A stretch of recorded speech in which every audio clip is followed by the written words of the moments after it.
So first of all, let me assert my firm belief that the only thing we have to fear is fear itself. So the Oakland A's take. I'll tell you what, we haven't heard. I really can't explain it. I mean, earlier in the day, there was reports of there was social media memes going around, these little flyers saying everybody purged today. It's a reference to a movie in which there is, a period of lawlessness. A state of emergency in place across 4 California counties this morning. Cause is still unknown, but the aftermath resembles a war zone. Many of them absolutely confused when they get here. What do they have to do? What sort of status do they have here? The age of wearable technology. Amazing things happen when we merge technology with our bodies. A historic day in sports as the IBA becomes the future. This is not about technology. This is about right and wrong. This is not about technology. This is about right and wrong. So I'm happy tonight. I'm not worried about anything. I'm not fearing any man. Mine eyes have seen the glory of the coming of the Lord.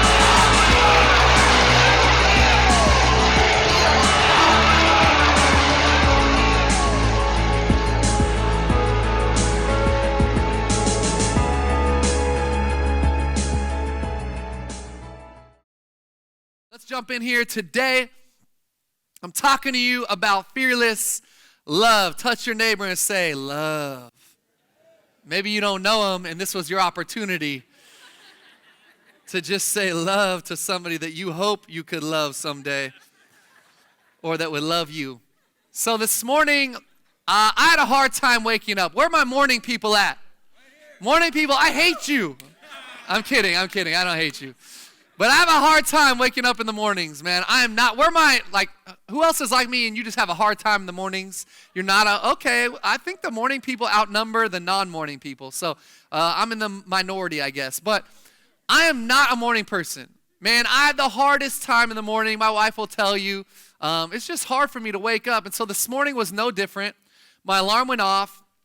I couldn't wake up. Usually I wake up before my wife because I get here on Sunday mornings early. Before her and the kids. And finally, she just got up and got in the shower, to motivate me, I guess. I just kept hitting my alarm. And so I get up, and I'm shaving, brushing my teeth while she's in the shower, and she starts talking to me. And she's like, Caleb, what can I do for you to help you wake up in the mornings? And I'm like, that's a good question. And something came to me. I said, you can do that thing where you annoy me with hugs and kisses and loves in the morning. And I know some of you are like, you're a horrible person, and this could have backfired on me. But she actually took it as a compliment, right? Because my wife, if you know anything about her, she is just very affectionate, all right? She's a lover. And she just is always pouring out love on me, man. Just love, over the top, lovey-dovey. You're so amazing. You're so handsome. You're such an awesome dad. You're such an awesome husband. Give me hugs. Give me kisses. Give me loves. This is my wife all the time, all right? And so in the mornings, I'm not having that, right? I'm like, woman, don't touch me. Get off me. I'm trying to sleep. But when she does it, it definitely wakes me up, right? It wakes me up. It gets me going. And so today I'm talking to you about fearless love. We're closing out this series talking about love. And I want to say to you today, man, I'm thankful that we have a God that will stop at nothing to show us his love. That we serve a God that even when we don't want it, right? We're like, God, I don't want any of that. That he just continues to shower his love upon us. And so today we're going to be looking at Zephaniah chapter 3, verse 15 through 17. But first I want to read from Ephesians 3 real quick. It says this in verse number 17. So that Jesus Christ may dwell in your hearts through faith.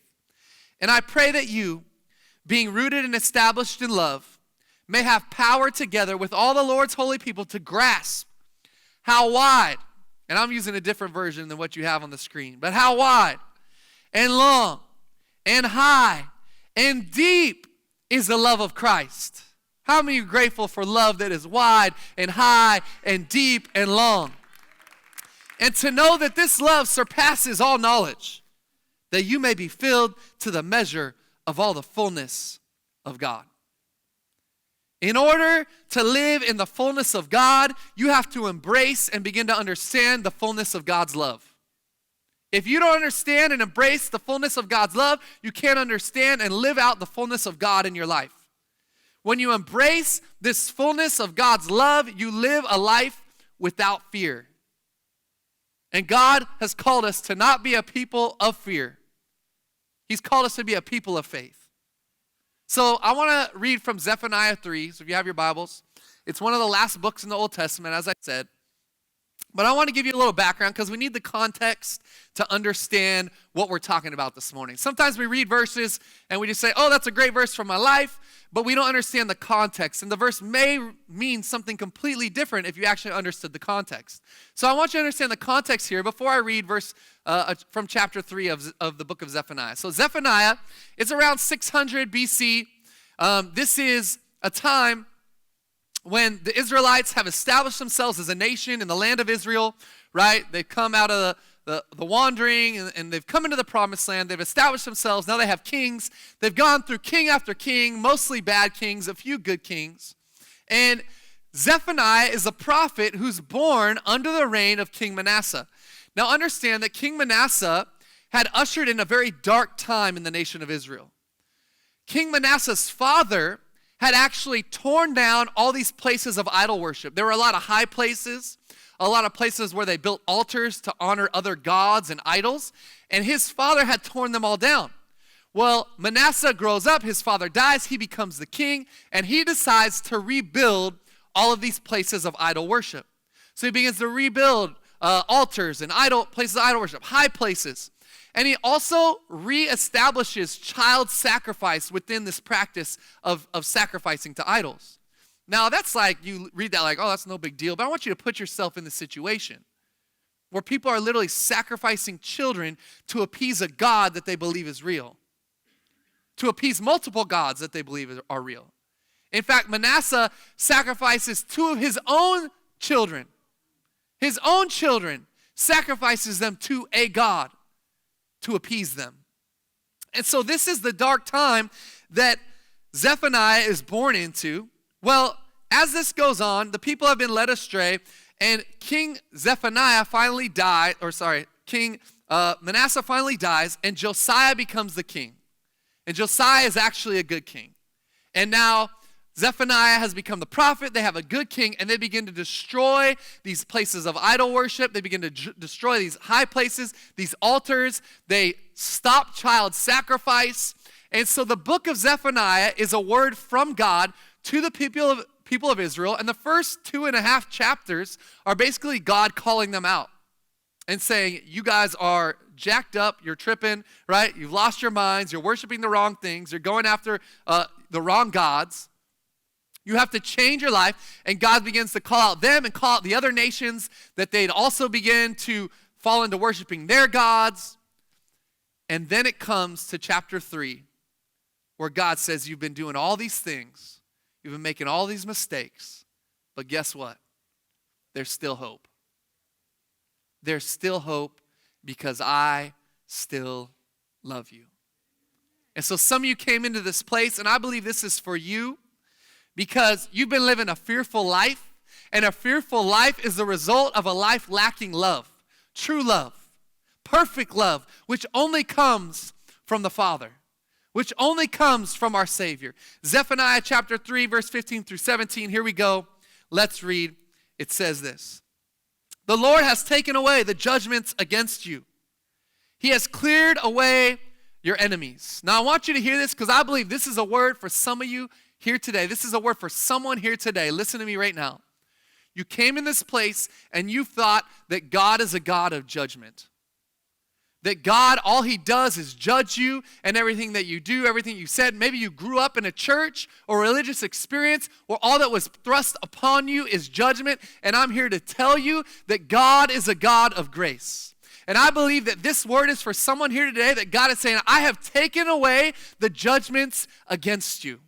I've cleared away your enemies. God is speaking to you today and saying, I've done this because of my grace and because of my love.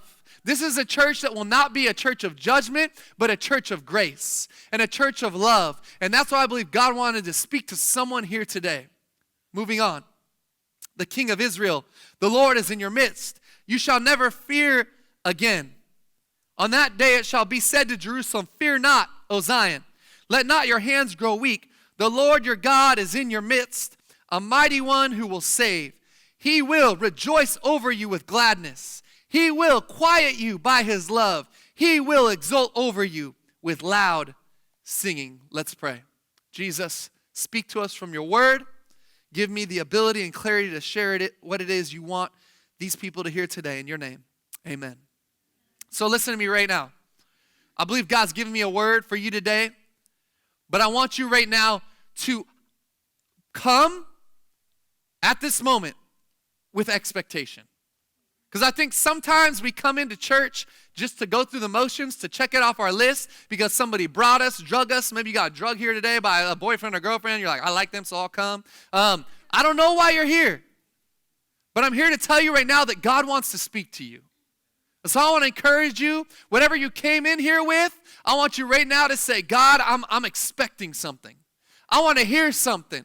I want to receive something because I believe that God wants to say something to us today. When fear is present, love is absent. But when love is great, fear is less. You see, today I want to talk to you about fearless love. And we're going to look at Zephaniah 3:15 through 17 and what I believe God was saying and how God was showing his love that is fearless, that pursues us, that never ends, and how God was showing it to the Israelites right here. But I also believe, so I got 4 points for you. We're going to look at the fearless love of God and how he shows his love to us.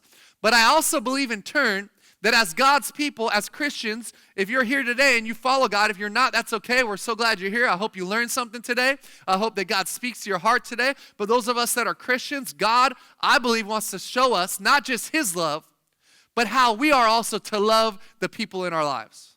So this is kind of a two-part thing today. Number one, fearless love shows up for you. Look at your neighbor and say, I'm glad you showed up. Touch them and tell them. So I'm rocking like these kicks today. They're kind of my Back to the Future like reference, I guess. I don't know. They kind of look Back to the Future-y. And yesterday I had a lazy Saturday. How many of you guys are grateful for lazy days? And I had a Sabbath, y'all. And I sat on the couch and I watched Back to the Future 2 and 3. It was awesome. It was Back to the Future week, so I had to do it. All right. So I was just chilling and watching Back to the Future, so I thought I'd rock my kicks today. But, you know, I grew up playing basketball, so I've always loved, like, Nikes, basketball shoes. I'm a huge basketball fan. As a kid, I fell in love with basketball watching the Sacramento Kings. And my dad is not a basketball player. In fact, my dad, he's a lot shorter than me. He was a wrestler growing up, a baseball player. And he rocked that singlet. We got any wrestlers in the house? You know what I'm talking about? And so my dad didn't really play basketball. He didn't know anything, that much about basketball. And so my dad never really taught me anything about basketball. He just introduced me to the Kings when I was a kid, and I fell in love with the sport, and I started playing it. And so as a kid, man, I started, going to practices. I tried out for the team and started playing basketball. Really in 8th grade was my first year playing officially, and then I played all through high school, and so I remember my dad always being present. My dad didn't teach me anything about basketball, but I'll tell you this, my dad was always present. Every game, my dad showed up. At almost all my practices, a lot of time, my dad showed up. My scrimmages, my dad showed up. I get home, my dad would talk to me about the game. He talked to me about practice. He talked to me about what I did. You see, my dad's presence showed me that I didn't have to worry or be afraid. And my dad just showing up actually propelled me to be better at what I was doing. My dad just being present propelled me because I knew that he believed in me. I knew they didn't have to fear what he was thinking. In fact, sometimes he'd be in the stands yelling at the refs, and I'd be like, yo, you need to leave, right? You're embarrassing me. You guys ever experienced that with your parents? Like, calm down. Chill out. But I say that to say this, is that there's power in just being present. There's power in just showing up. And it says here that the Lord your God is in your midst. Even when you're tripping, right? Even when you're acting the fool. I mean, these are the Israelites that he's talking to, that Zephaniah is talking to, that God is talking to through Zephaniah. And he says, the Lord your God is in your midst. They were worshiping the wrong things. They were going after idols. They were creating like these statues. They were sacrificing children. And yet here God says, I'm still present. I'm still there for you. I'm still showing up. I haven't gone anywhere. I'm here with arms wide open. This is the power of God, and this shows his fearless love, that he's always present for us. You know, I try to get people to go to church, all right? I'm a pastor. I'm like, y'all need to get to church every Monday, Tuesday, Wednesday, Thursday, Friday, Saturday, on my Instagram, social media, Twitter. I'm like, this church this Sunday is going to be awesome. Why do I do that? Is it because I want to say, oh, look what Project Church is doing? No. Is it because I want to know that there's going to be butts in the seats? No. It's because I believe that the presence of God changes things. That the presence of God in our lives, when we encounter the presence of God, that walls are broken down, that chains are loosed and set free, that people's hearts are softened. The presence of God changes us. And so that's why I'm obsessed and I'm convinced that we got to get as many people to church as possible, because the Bible tells us that where 2 or 3 are gathered, he's there with us also, and his presence is here. And when we encounter his presence, everything changes. That's why we say go to community groups. Why? 2 or 3 or more, studying the Word of God together, he's present there. And his presence changes us. His presence changes our hearts. A.W. Tozer said this, trying to be happy without a sense of God's presence is like trying to have a bright day without the sun. And some of you, you've tried to have happiness. You've tried to have a full life, and you've done it with temporary things, and you wonder, why am I left after all this stuff still feeling broken, still feeling empty, still feeling like something's missing? It's because the only thing that can satisfy you is the power and the presence of God in your life. The only thing that can satisfy you is Jesus in your heart and a part of your life. The power of presence. Fearless love shows up for you. God shows up for you time and time again. Even when sometimes you don't want him there.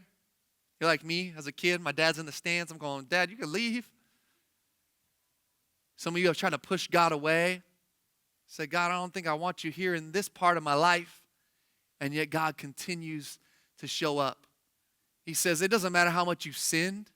It doesn't matter how much you've turned your back on me. It doesn't matter how much you've ran from me. I'm still here waiting with arms wide open. The fearless love of the Savior.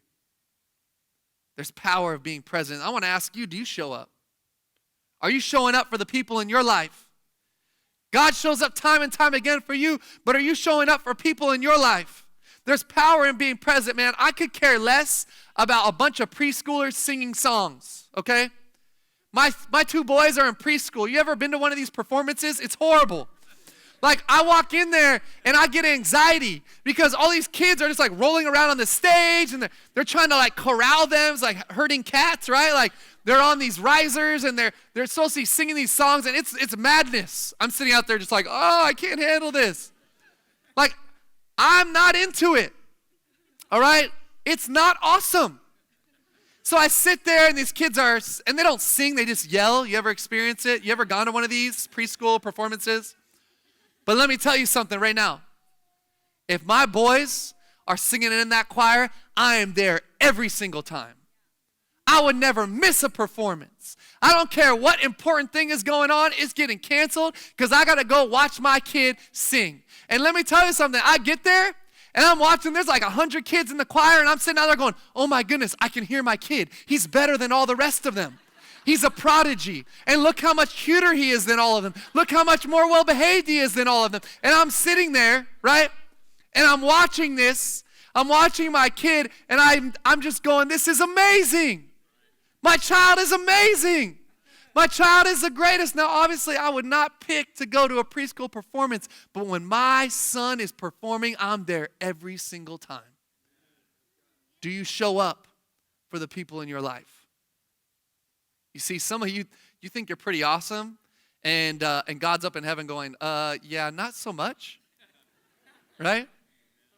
But guess what? He still celebrates you. He's still up in heaven going, you're amazing. He's still watching you going, he's the best one up there. She's the best one up there.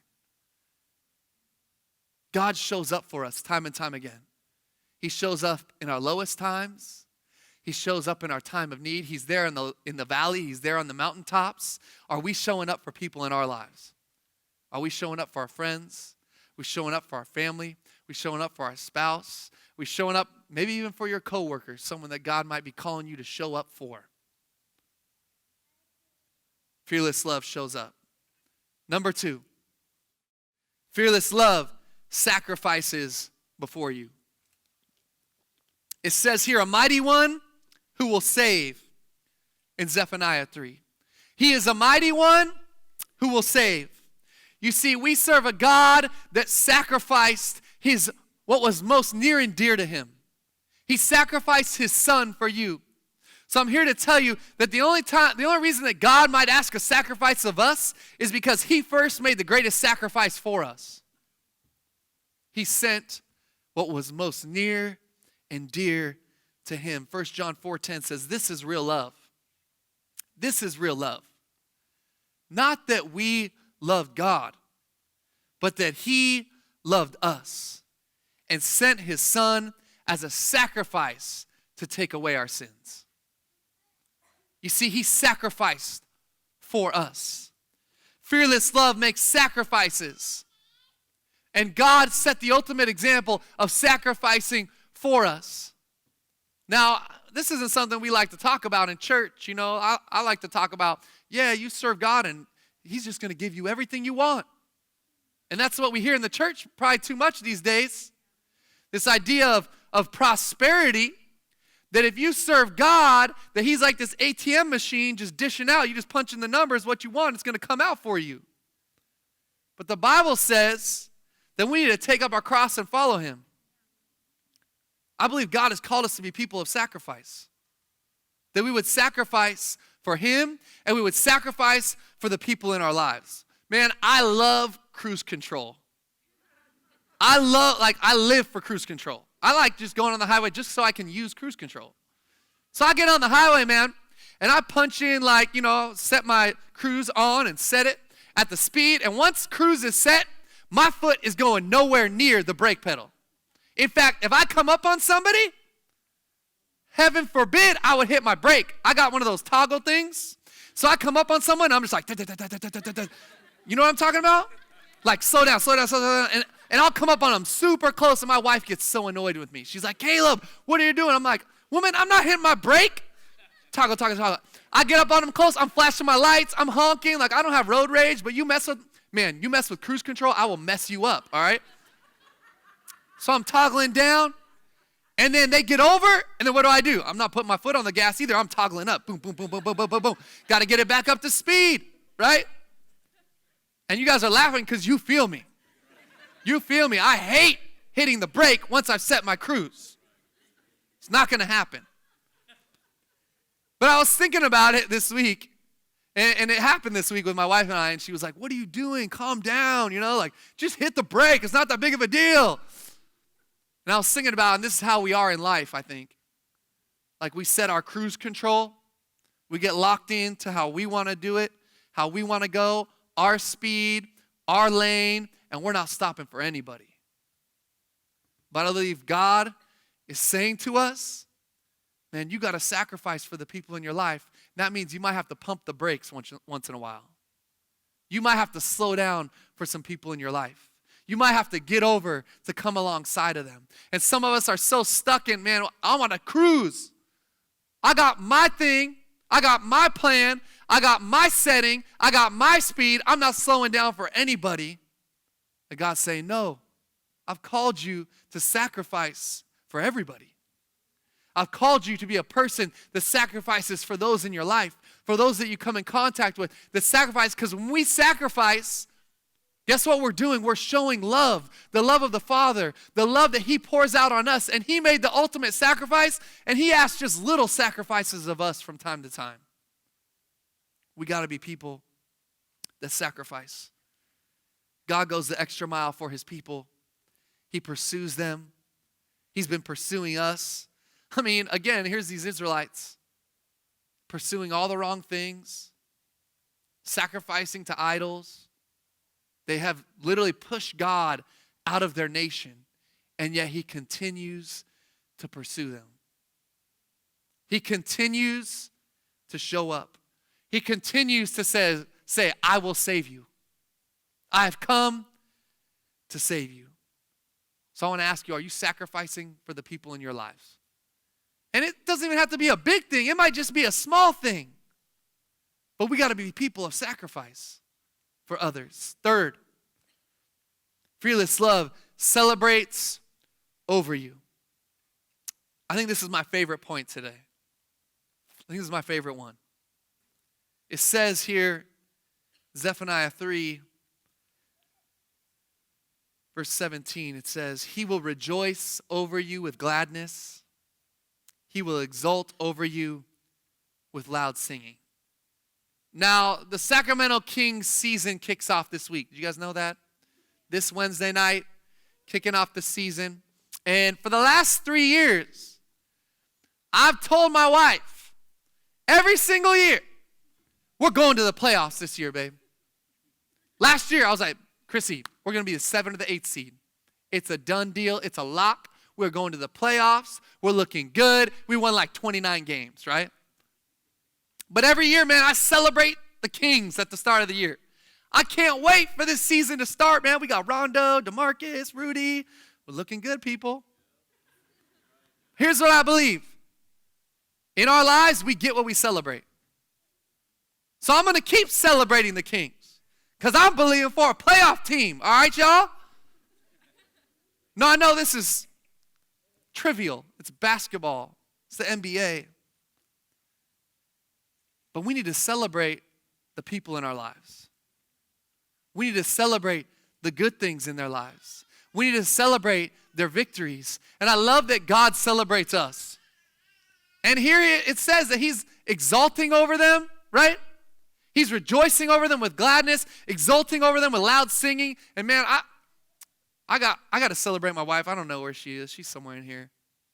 I'm so grateful for her. And I give her a hard time up here sometimes, but you know, she believes in me.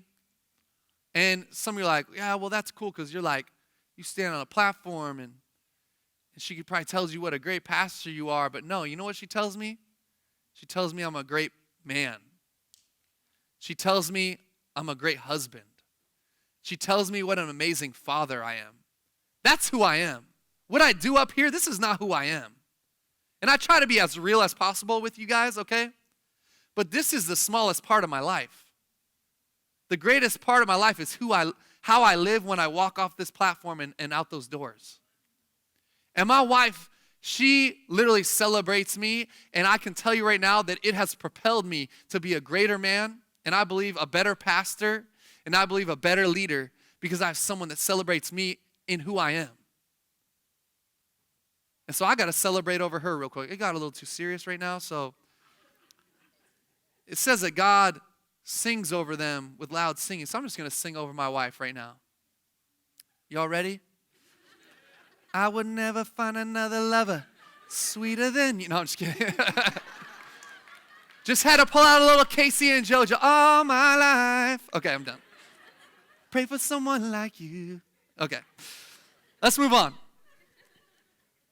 So no, seriously, this is my favorite point for you today.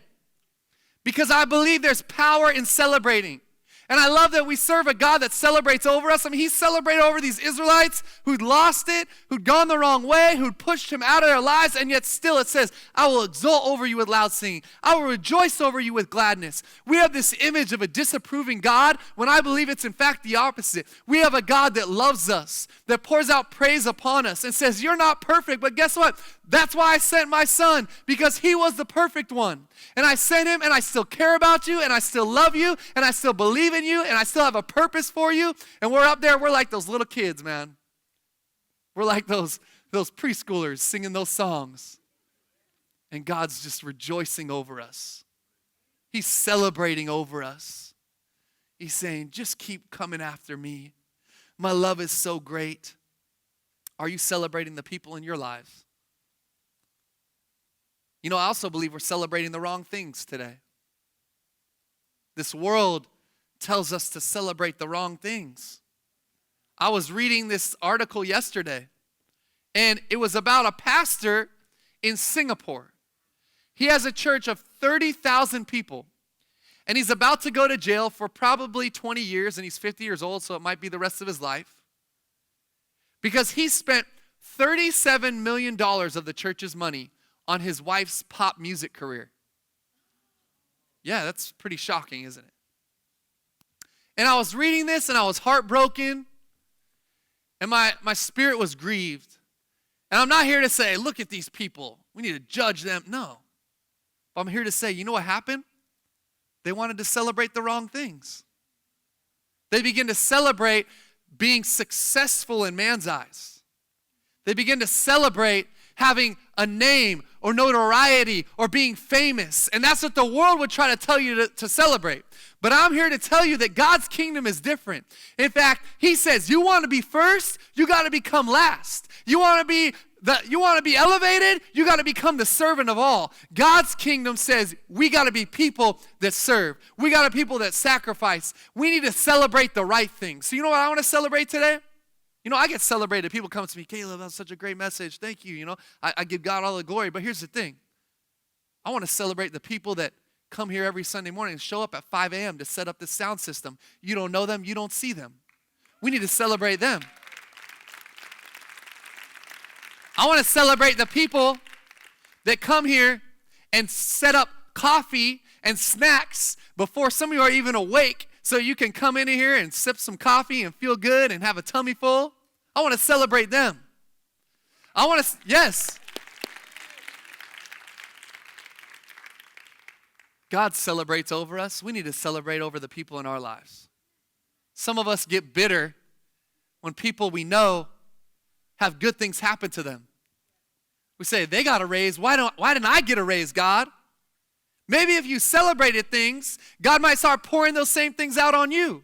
When your friend gets a raise, maybe instead of getting bitter and saying, why didn't I get a raise? You should say, praise God, that's so awesome, I'm so happy for you. Or when your friend gets a boyfriend and you've been like, I've been trying to get married up in here and it ain't happening. Project Church, where you at? Why aren't you helping me? Why not celebrate that your friend finally has a man and say, that's so awesome, I hope your relationship goes amazing, and maybe God will bring you that man too. Not that same man, but a different man. Unless it doesn't work out between them. Maybe he's supposed to come to you next. I don't know. Get myself in trouble here. If we marry the world, we'll be a widow. If we marry the world today, we'll be a widow tomorrow. We're celebrating the things that the world tells us to celebrate, and we need to celebrate the things that God's word tells us to celebrate. God celebrates over you. Let's celebrate over the people in our lives. Fourth and finally, we're going to close right now. Fearless love brings peace to you. I started this whole series, I think the first point I made of this whole series, 6 weeks back, was the opposite of fear is courage. The opposite of fear is peace. And I'm going to end it with that right now. It says here in Zephaniah 3, says he will quiet you by his love. Some of you are like me, you talk too much. My wife tells me, you talk too much. I know. Working on it. But we read this and say, he will quiet you by his love. And that's not what this is talking about. You see, I looked up the word quiet in the Hebrew. It's the word yaharis. And it means rest or to hold in peace. You see, he will give you rest by his love. He will hold you in peace by his love. What this means is that there's a calm that comes upon you in the middle of a storm. What it means is there's a peace that surrounds you in the middle of your quake. What it means is that there is sanity that comes to the madness of life. A God that brings peace. You see, when that peace comes through God's love, you walk different, you look different, you act different, you move different. You see, a lot of people are trying to be confident in themselves. You got that swagger, I don't know if that's a word anymore, people still use it. But you got that swagger, you got that limp going, right? That's my swagger limp, I guess. Got that limp. We try to be confident in ourselves. We say, look how strong I am. Look at how talented I am. Look at what I've accomplished. Look at what I've done. Look at how many things I've done in this life. And we have this confidence, but it's man's confidence. And then guess what happens? We lose that job. We start to get older. We're not as strong as we thought we were, right? We get sick and we get cancer. The things of life come at us. Our relationships don't go the way we thought they were going to go. And then that confidence starts to diminish. But I'm here to tell you, when you receive and embrace the love of the Father, you walk with peace. You walk with a confidence that is different than this world's confidence. It's a God confidence. And that peace surrounds you. And no matter what you experience, no matter what situation you walk into, you have confidence. Because you say, God's love is on me. God's got me. It's not about how strong I am. It's how great he is. It's not about what I've done. It's about what he's gonna do. When love is great, fear is less. There is no fear in love, 1 John 4:18 says. For perfect love casts out all fear. God wants to make us a fearless people. He wants us to have fearless love. I want to close with verse 16 of Zephaniah 3 here. It says one little part that I haven't focused on yet. It says, fear not, O Zion. Now, you got to understand that Zion is another name for Jerusalem. So he's talking to Israel, okay?